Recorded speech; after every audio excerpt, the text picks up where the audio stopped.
Greetings, ladies and gentlemen. Welcome. I am the Crypto Crow. Why I'm buying Cardano instead of Ethereum.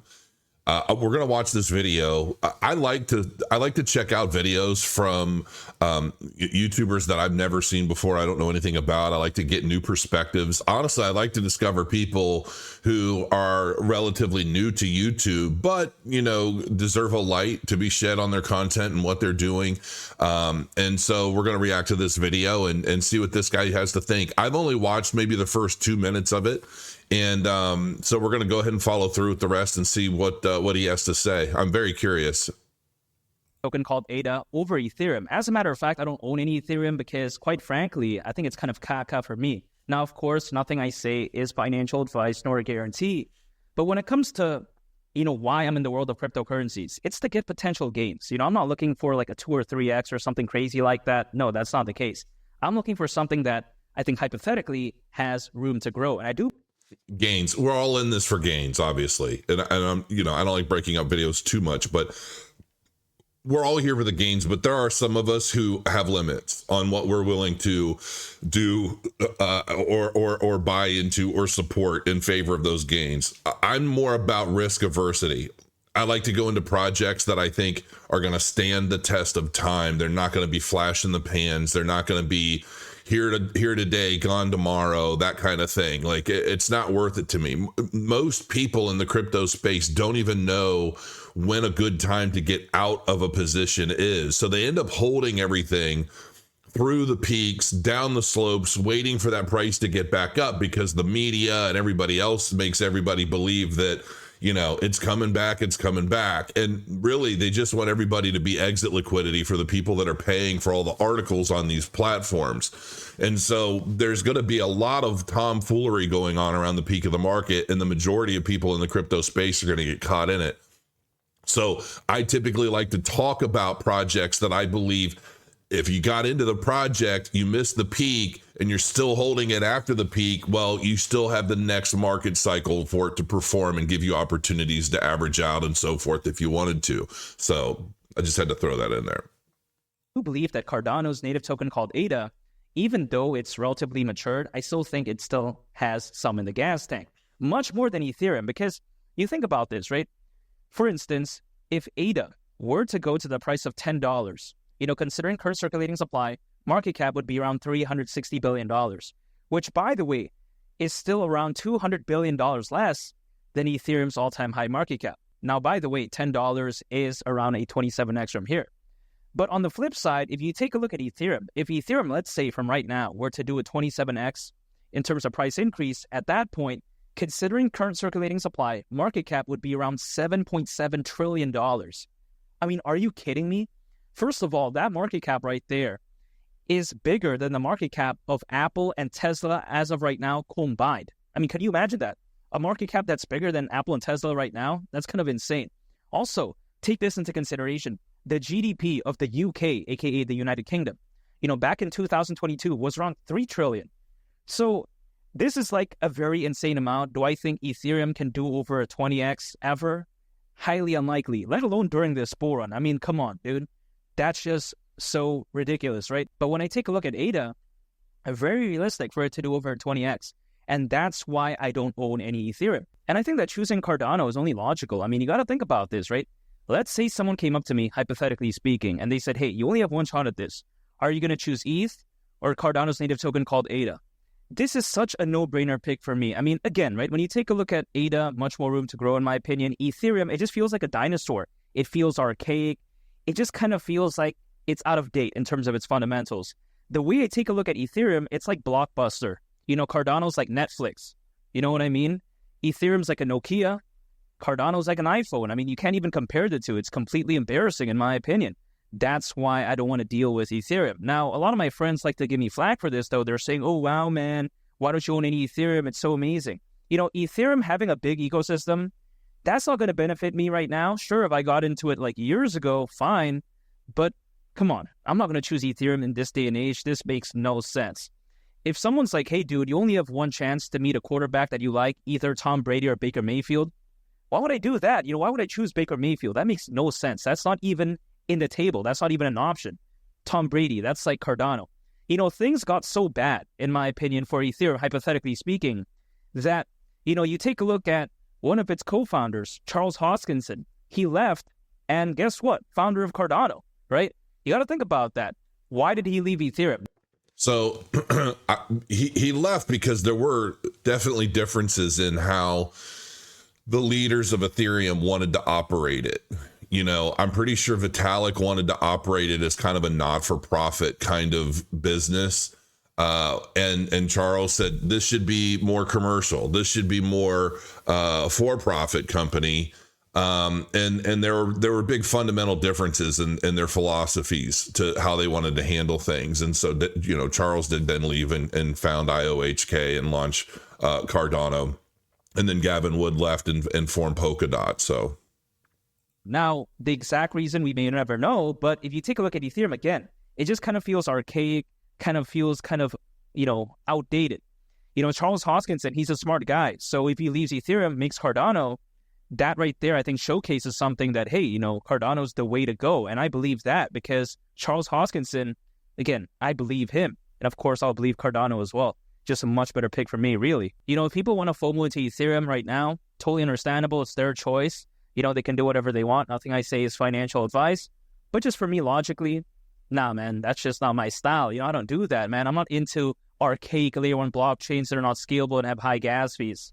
That's just not my jam. I like Cardano a lot better. Much like my investing strategy, it's very logical in my opinion, just dollar cost averaging. Anytime earned income, acquiring, holding, and just waiting, that's it. I'm not one of those people who, pulls up a price chart, draws a random triangle, a G-string or thong or something like that, random underwear, and says, yeah, man, every 2 minutes, 2 hours, I don't do this.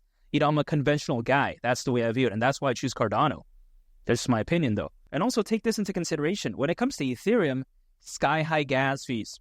It's arguably not even scalable. I mean, come on, this is a bunch of nonsense. In 2024, we don't need this. Also in the, upcoming 2025, which is not even that far away at this point, we definitely don't need a layer 1 blockchain that's high in gas fees and very arguably not even scalable. I mean, come on. Now, naturally, do I think that Ethereum is going to disappear off into the abyss? No, I still think it's going to grow. But, in terms of its fundamentals, it kind of doesn't have a place, moving forward, in my opinion, despite its amazing ecosystem. So I kind of don't get that. But even besides that, you take this into consideration. There are many amazing AI projects that are beginning to pop up on Cardano, aka artificial intelligence projects. And every time I say this, people like to say, but yeah, don't you take a look at the AI projects on Ethereum? I mean, why would they choose Cardano? Of course, they're going to choose something better like Ethereum. It's like, come on, man. Think about this, right? If, let's say, I was a developer and I want to launch an AI project, why would I do so on Ethereum? Again, the gas fees, the scalability issues, arguably, that's just not stuff I want to deal with, especially a smaller project, let's say, that may not have the resources or the capabilities to kind of kick things off the ground, so to speak. That's going to be a big challenge. Why not just choose something like Cardano? That to some extent that is true. We're obviously seeing a lot of these types of comments popping up about Ethereum, and I've been seeing a lot to the point where it's actually been pretty surprising. I've been seeing a lot of comments on Twitter. I've been seeing a lot of videos like, is Ethereum dying? Here's the thing. We have seen these narratives about Cardano, Ethereum, and pretty much every other major blockchain out there, right? Is X blockchain dying? Is this going to be gone tomorrow? Whatever. The big differences between things like Cardano and a lot of these other blockchains are, number one, Cardano's been getting this kind of nonsense since the very beginning, right? There's been this weird war against decentralized blockchains in favor of these centralized blockchains that are controlled primarily by venture capital interests. Okay, they're the ones that are ultimately, I'm pretty sure, in my opinion, they're putting out these narratives. They're trying to create demand for what I believe to be like crappier blockchains that just happen to make these people a lot more money if they do well than the more decentralized blockchains. And I think that Cardano is kind of, in some ways you can kind of say Cardano is in between something like an Ethereum and Solana, for example, in the sense that Ethereum, I know Vitalik wanted Ethereum to be more of like a not-for-profit kind of blockchain project Charles wanted something that's more commercial, right? Solana's as commercial as it gets. So it's like you've got the decentralization that's like on steroids when it comes to Ethereum and Cardano, right? Cardano's decentralization is unmatched anywhere, especially now after the Chang hard fork. And then once we get to like the phase 2 of Chang, there's nothing out there that is decentralized as Cardano. Thank you, by the way, for everyone out there that's been voting for me for DREP. I think I'm at like 66.8 million delegated voting power right now. It's pretty insane. Thank you very much. I saw that the other day and I was blown away. And it just goes up every week. And so, you know, when we're talking about these narratives between blockchains, I think that there's going to be a place for Ethereum forever. I don't ever really see Ethereum going anywhere. But when it comes to, you know, first generation, second generation, third generation, and so on, Cardano is built with interoperability and scalability and decentralization, security, all of these things at the heart of it. So all of the holes that are left in the majority of the major blockchains out there, Cardano fixes. All those holes are patched. And not only are they patched, but they're built upon. And they're it's just such a different animal entirely. But I don't think Ethereum is dying. We see these narratives all the time, and they're projected by the people that want a lot of their competitive blockchains to go away so that they make more money with the bags that they hold or have invested into. So, but I don't think there's really any comparison. I've seen a lot of this stuff play out. I've seen a lot of the narratives popping up all over the place about Ethereum. The most recent one I saw was it was basically a video of Vitalik Buterin like singing and kind of dancing on a stage. I'm thinking it was at the Token 2024 in Singapore. I'm thinking that's where it was. I'm not 100% sure. And it was pretty bad. But people were using that video to create memes, basically talking about how Ethereum is dying, right? Like, would you invest in this? This is its leader, right? And it's like, Vitalik Buterin is a very, very brilliant developer. He's obviously, you know, people tell me I'm on the spectrum, right? All the time. I'm just me. I don't know. I was actually thinking about it today, you know, like, I say what I feel, and I just say whatever it is. It doesn't matter. I don't really have much of a filter, you know. And I'm not. This sounds weird, but it's like I have a really difficult time lying to people about anything, so I just don't do it. I've been that way since I was, I don't know, 8 years old. It is what it is. That's why I always say that. It is what it is. There's no sense in fighting it or trying to change it. Like, it's just like, I call it as I see it. And it's just easier for me because I don't have that switch in my head that says I should probably lie about this for some reason. And, you know, it just, I don't know, that kind of shit builds anxiety in me. So I just don't do it. I'm just like, it is what it is. Fucking deal with it. And I feel like I feel like Vitalik is on the spectrum for sure. To probably a much larger degree. And I do believe that he very much means well in everything that he does. I happen to really respect Vitalik for what he's done. You have to understand, you can tease and make fun all you want, but that guy is the first guy to take the concept of Bitcoin and add smart contract technology to it, right? And all of us in crypto owe Vitalik a great salute, a handshake, falafel, a new backpack. I don't know, right? Like, we all owe him a very, very big debt of gratitude for his accomplishments and his pioneering spirit in the blockchain space. Because without him, I don't really think most of us would be here. The majority of us discovered crypto through ICOs that were only possible because of Ethereum and the smart contract tech he introduced to the community. So everybody loves to talk trash and make their jokes, but I don't see Ethereum going anywhere. But it has a lot of issues to this day. They've spent years trying to patch a lot of these holes that have not really been patched yet. And every cycle we're told something new. The different and you know, oh, well, we're going to do this or we're going to achieve that, but it never quite happens. And if it does happen, it's kind of a whimper, not a roar. And the difference is that Cardano's not been finished this entire time. So the entire time, it's like we're building this monster in Cardano, full of all of these capabilities, unlike any other blockchain out there, and everybody feels that fear. And so, but the difference too is you've got other competing blockchains that are always trying to FUD Cardano. Their communities are always trying to FUD Cardano. They're scared to death to watch their bags go down in value in favor of something far, far superior. And they can have all the little gimmicks and all of the little games and all the little things that try to drive up interest. And that's cool. That's fine. More power to them. But the reality is that when you're talking about real world use cases on a global scale that are that's capable, reliable, scalable, interoperable, secure, all of the things that really matter in blockchain, Cardano's the only one. I mean, that's my opinion, but Cardano's really the only one. Now, there could be other technologies that pop up, whether it's this cycle or the next, that may be very, very solid. But I think I'm waiting to see them. Then that's pretty much what it boils down to. There are a couple that are popping their heads up. Apex Fusion looks interesting. I'm still waiting on that. It's basically built using Ouroboros and a lot of the Cardano tech, but kind of, we'll get to that stuff later once it's available and getting closer to launch. But I'm definitely interested in what they're building over there. But yeah, I mean, why I'm buying Cardano instead of Ethereum, I mean, for me, it's a no-brainer.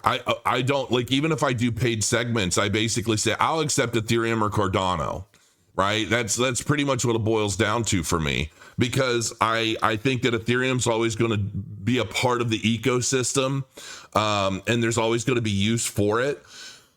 But ultimately, when if you want to just talk about gains, it's the same question as, do I buy Bitcoin or an altcoin? Bitcoin generally rises first in a bull market, but then it peters out, it tapers off, its dominance concludes, and then it starts to drop, and then its dominance starts to fall back and recede as the value and the profits start to spill into the altcoin markets. It used to be Bitcoin and Ethereum went up because those were the two big gateways into the crypto space on any big fiat gateway exchange, like a Coinbase or whatever you were using. You throw in your credit card, you had to basically buy into either Bitcoin or Ethereum to access anything else in the altcoin world. Well, that's not the case anymore at all. And so, and the thing is okay, well, if Bitcoin is 55,000 or 65,000, how high could it really go? Is it going to get a 2x from here? A 2x is pretty big by the numbers, but really for the same money, if you could throw it into Cardano at 35 or 36 cents and it goes up to $5, $8, $10, $12, whatever it becomes by the peak of the cycle, you're going to make much more substantial gains in these altcoins. But from there, it's a question of how greedy do you want to be and how much risk do you want to take on? Cardano's been here since 2017, does better and performs better every cycle because it's achieved more in the build market. So it's a confidence thing. It's a risk aversion thing. And I think when you break it down, you're going to have a lot of tokens out there that are just crappy blockchains, or they're unproven, untested, or they're brand new or whatever, and those are going to rise, but those are going to fall, and you don't know for sure if those are going to come back in the next cycle. Cardano's not going anywhere. Cardano has become basically a staple in the cryptocurrency space, depending on what your ultimate agenda is. What are you trying to accomplish? What do you want to achieve? If you want true decentralization and security, throughput, interoperability, all those things, you're going to want to go with Cardano. You're going to want to build with Cardano. If you want those same things, you could get some of that stuff with Ethereum and maybe even Polkadot and some of the others out there, but they're just not as diverse and they're not as powerful as Cardano is. And Cardano only continues to get bigger and better and faster, more secure, more decentralized. It's a growing machine that's ultimately, I believe, going to swallow up a big chunk of the crypto marketplace. So that's it. Good video. Thank you, Lee, the captain, for putting that out there. I enjoyed the watch. I enjoyed being able to do the react. And until next time, crow your coins, and I'll see you soon.